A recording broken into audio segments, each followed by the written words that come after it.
E aí pessoal, tudo certo? Na aula de hoje a gente vai falar de células de manufatura com uma única estação.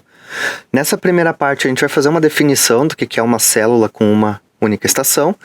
Vamos classificar também, vamos ver algumas características principais, falar um pouco das células operadas, que são aquelas manuais ainda, e das células automatizadas, bem como de alguns requisitos para a gente poder automatizar uma célula dessas.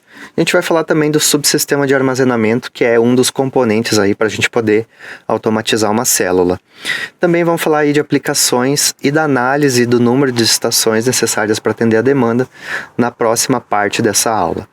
Bom, o que é uma célula de manufatura com uma única estação?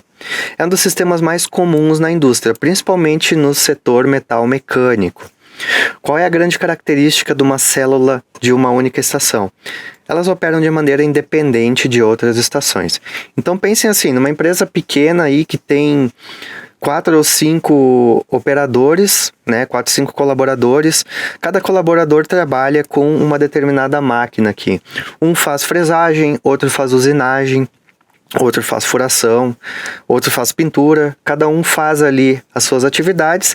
Não necessariamente tu tem um fluxo de produto entre essas estações. Cada operador basicamente recebe ali pedidos que têm que ser atendidos de maneira independente. Então tu não tem uma interligação entre as estações. Cada estação opera de maneira independente. Lembrando que estação, pessoal, é um ponto do processo ou um ponto do sistema onde tu vai ter uma tarefa bem definida sendo executada. Por exemplo, fresagem, furação, usinagem, e por aí vai, tá? Então, outra característica das células de uma única estação, elas não precisam esperar por outra estação, justamente porque não tem uma interligação, e tu tem um estoque de entrada próprio. Então, essa figura tenta representar isso. Tu tem uma quantia aqui de unidades que precisam ser processadas, tu tem o operador com a máquina que na sua estação, então, vai fazer a atividade que precisa ser feita ali, e depois vai entregar esse produto finalizado depois do processamento, tá? Então, em geral, essas células vão ter operações de processamento mesmo, tá? E elas podem ser projetadas de várias maneiras. Para produção de modelo único, onde todos os produtos são idênticos. Para produção em lotes, onde tu vai ter pequenas reconfigurações e trocas de ferramentas aqui entre um lote e outro. Ou para modelos mistos, onde tu tem peças diferentes sendo feitas de maneira sequencial, tá? Outra característica importante dessas células, pessoal, é a simplicidade do gerenciamento delas. Como elas operam de maneira independente, tu não tem que se preocupar muito com a integração delas no sistema. Tu vai coletar dados, obviamente, tu pode coletar dados, mas não tem muito aqui o que botar em termos de sistemas informatizados. Então é um dos sistemas mais simples também. Geralmente uma empresa, quando ela está começando, ela vai operar com essas tarefas, com essas estações independentes, de uma maneira mais simples aí, Então é um dos primeiros passos aí na implementação de uma indústria no chão de fábrica, fazer as operações de maneira independente. Então aqui a gente vai encontrar basicamente 2 tipos de células, tá? As operadas, que são aquelas onde tu vai ter trabalhadores que vão fazer parte das tarefas, ou aquelas mais automatizadas, onde o número de trabalhadores, lembrando dessa relação de trabalhadores e estações, que isso vem lá das definições de sistemas de manufatura da aula anterior. Se tu tem um número de trabalhadores maior ou igual a 1, significa que tu tem provavelmente uma máquina operada manualmente, ou uma máquina semi-automatizada, onde tu tem ainda algumas atividades que requerem um operador, tá? E outro exemplo é trabalho manual mesmo, com ferramentas aí, onde todo o trabalho é feito de maneira braçal, tá? Ou tu vai ter aí um número de trabalhadores menor que 1. Isso quer dizer que tu tem uma parte, ou boa parte do tempo de ciclo sendo feito de maneira automática, para cada unidade sendo produzida.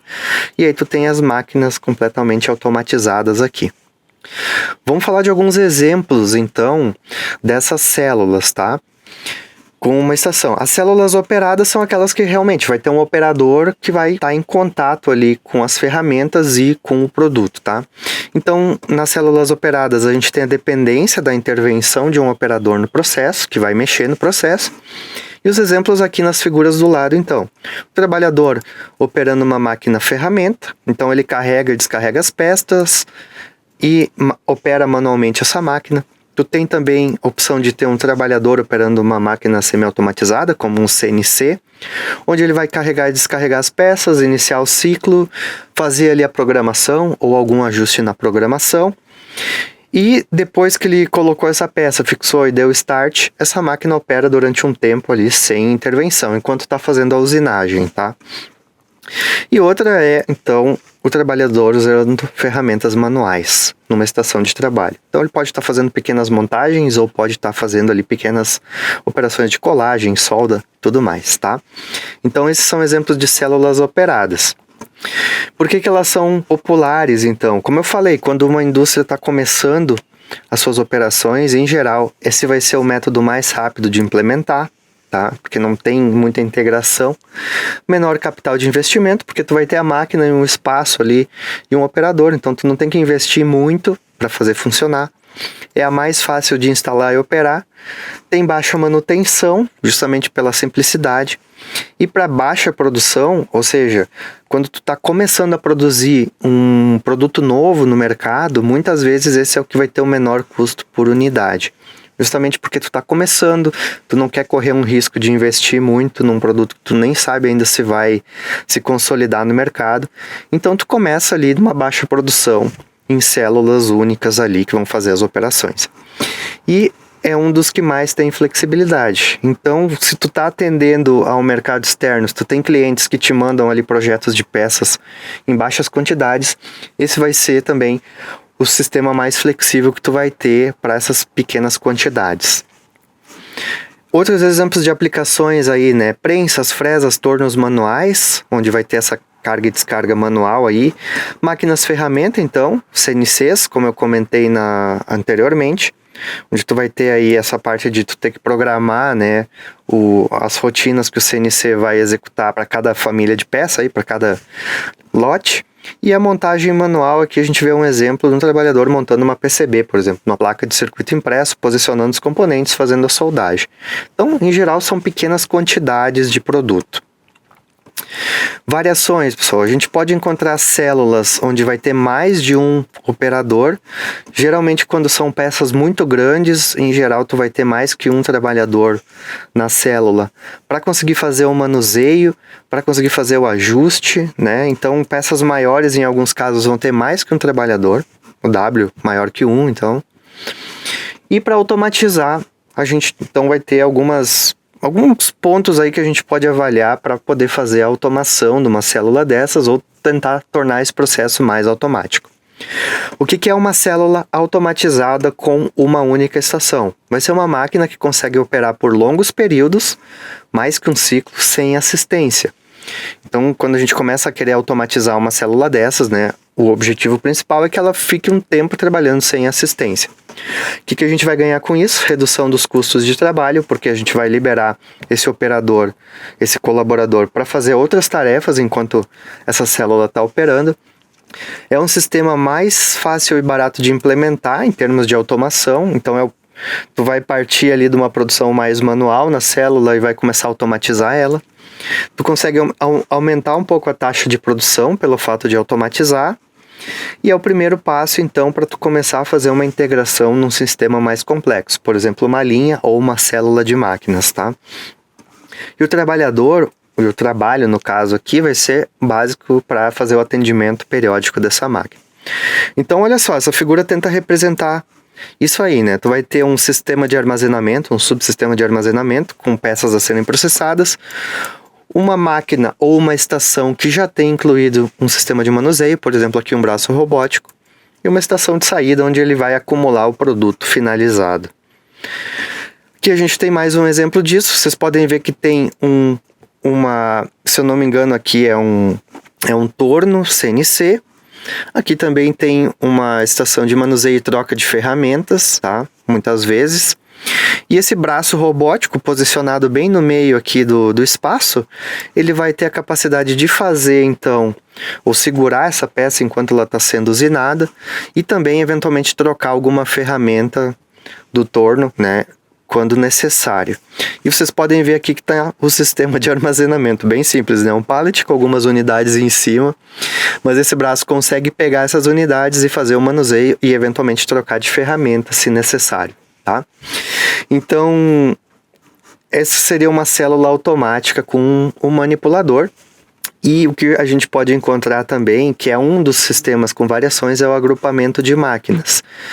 Então, é um número de máquinas maior aí sobre responsabilidade de um único operador, né? Uma coleção de 2 ou mais máquinas atendidas por um operador. A gente mostrou uma figura disso, né? Também. Então, o agrupamento de máquinas pode ser pensado para ser transformado, né, numa célula com várias estações aí. Enfim, seria a evolução, né, desse sistema mais simples. Um outro exemplo aqui de uma célula automática com uma única estação é um braço robótico, né, uma estação de polimento de torneiras e produtos aí metálicos, né, para banheiros e cozinhas. Então aqui a gente tem, por exemplo, um modelo de torneira. Vocês podem ver que tem uma estação de polimento. Aqui está o disco de polimento. E tem um braço robótico, então, que faz uma série de movimentos nessa torneira, nesse produto, para polir ele, né? Então, o próprio braço robótico aqui controla também o torque, né? A força aplicada para fazer o polimento adequado. Em geral, esse braço robótico vai ter uma estação de armazenamento aqui, onde ele vai colocar as unidades que estão prontas, né? E pegar também as unidades a serem processadas. Então, sempre vai ter esse subsistema de armazenamento. Quais são os elementos, então, que a gente vai ter que considerar aí para conseguir automatizar uma célula dessas? Para modelos únicos e modelos em lote, tá? Modelos únicos, então, peças únicas que vão ser produzidas. Modelos em lotes, pequenas quantidades aí, feitas todas de uma vez. Então, são vários requisitos aí para a gente poder automatizar a célula. Primeiro, a gente vai ter que ter um programa de operação para todas as etapas do ciclo. Ou seja, vai ter que ter um controlador, vai ter que ter ali o controlador do braço robótico, o microcontrolador, um CLP que vai ter o programa necessário para esse modelo a ser processado. Então, vai ter que ter um controlador. Um subsistema de armazenamento que vai então armazenar temporariamente as peças a serem usinadas e as peças concluídas. Isso vai permitir que a máquina opere por um tempo sem ter que ter essa carga e descarga. Um braço robótico, um sistema de manuseio aí que vai conseguir fazer a carga e descarga da máquina a partir do subsistema de armazenamento, ou seja, pegar as unidades do subsistema e alimentar na estação e depois também tirar da estação. Vai ter que ter aí algum operador, algum carregador que carrega o sistema, troca eventualmente alguma ferramenta, acompanha o funcionamento, né, a operação da estação e toma cuidado da máquina. Então ele vai estar muito mais ali para dar um check assim, se está tudo certo. E vários dispositivos de segurança têm que ser incluídos também para evitar acidentes, né? Caso um operador invada o espaço de trabalho da máquina, né? Para que não ocorra acidentes aqui. E também alguns sensores para que evite-se também danos no produto e no próprio braço robótico, no manipulador e na máquina. Então, alguns sensores para identificar eventualmente que alguma peça quebrou, que alguma ferramenta quebrou, ou que daqui a pouco, sem querer, o manipulador soltou a peça, né? Porque daqui a pouco faltou pressão no abastecimento pneumático e a ventosa que segura a peça solta, né? Então, tu tem que ter alguns sensores aí para dar uma mais robustez para esse sistema e evitar quebras.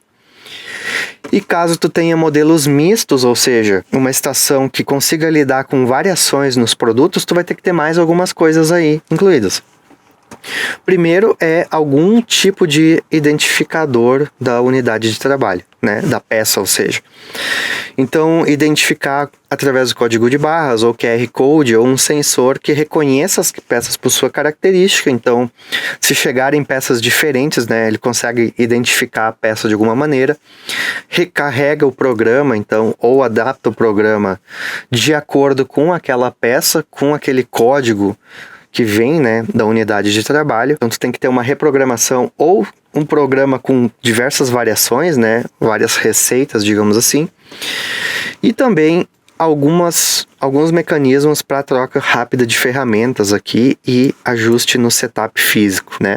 Então esses 3 itens são outros requisitos caso tu tenha variação nas unidades que tu está produzindo, tá? Então tudo isso são itens que vocês podem considerar quando vierem a precisar automatizar uma célula desse tipo.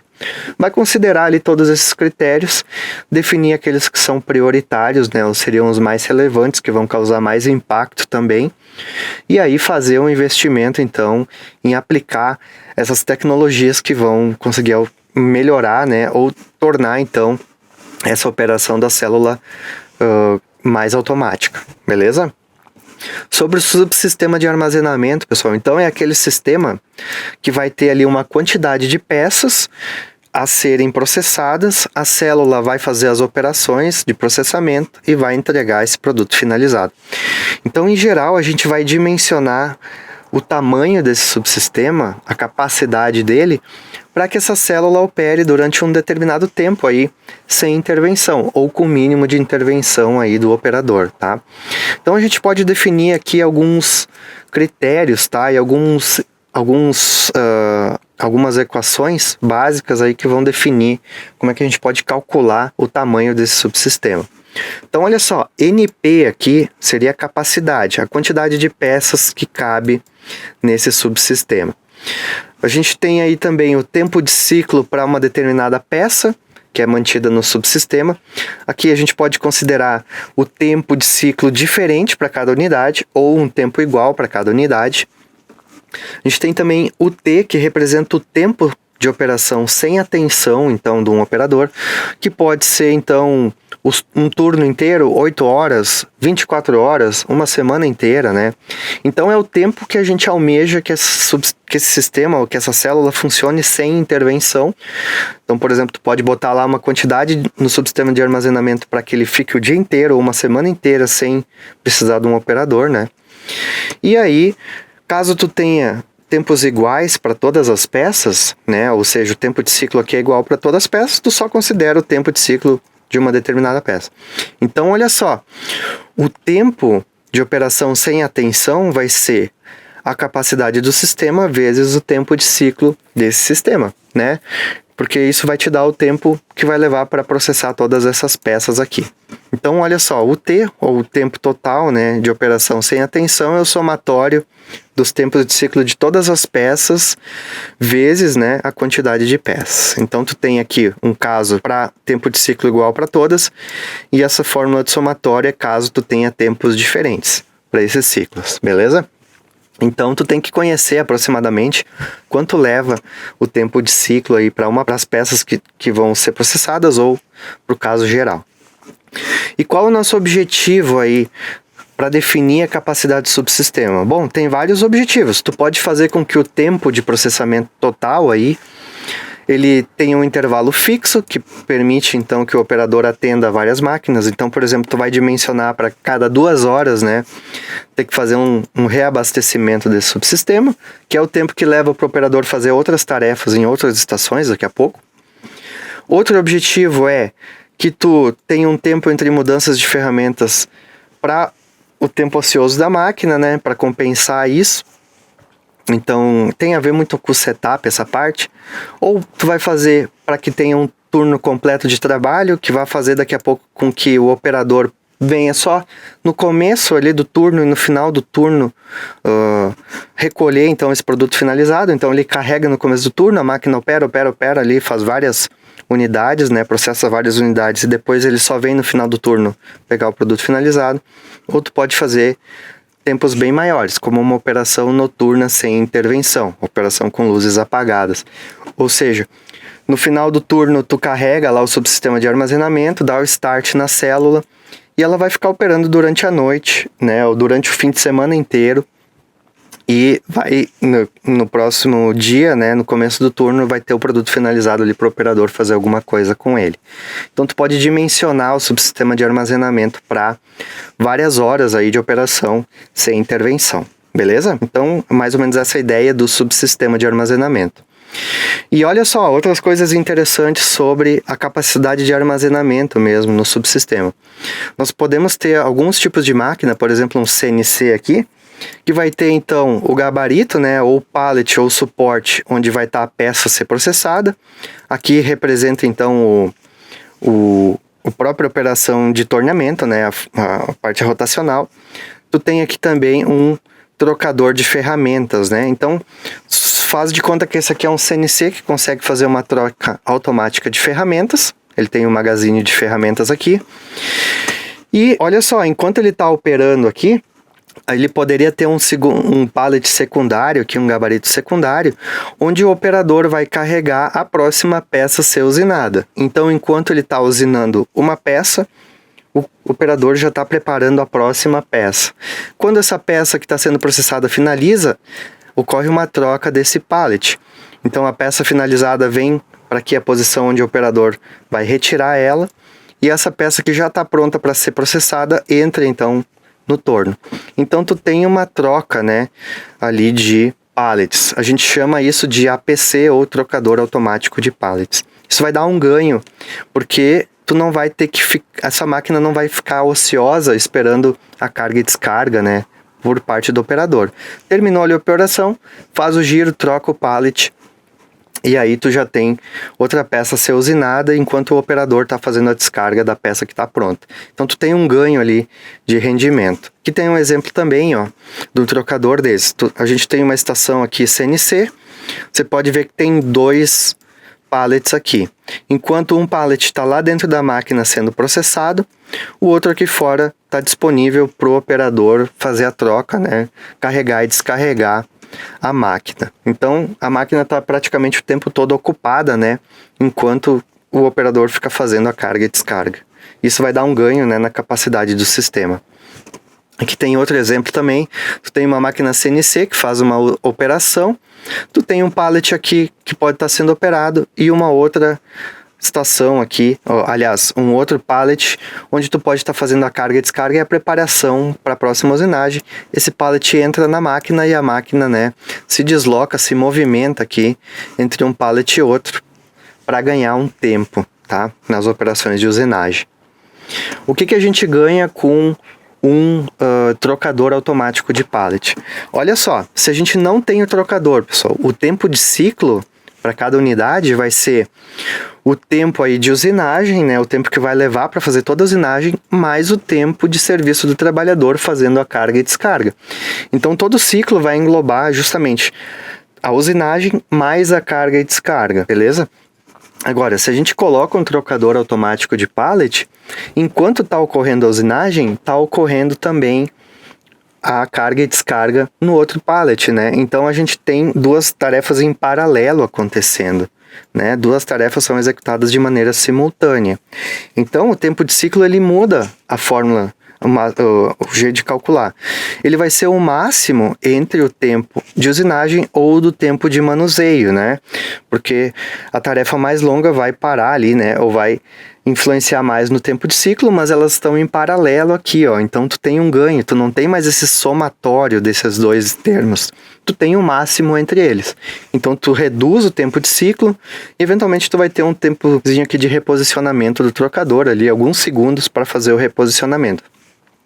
Mas aqui tu tem um ganho, tu tem uma redução do tempo de ciclo, porque o que vale é o máximo entre essas 2 operações. Então, se tu tem um trocador automático, tu já tem um ganho significativo aí na capacidade que tu vai ter em função da redução do tempo de ciclo. Então, isso aqui, um trocador automático de pallet, também já vai dar um ganho significativo numa célula dessas.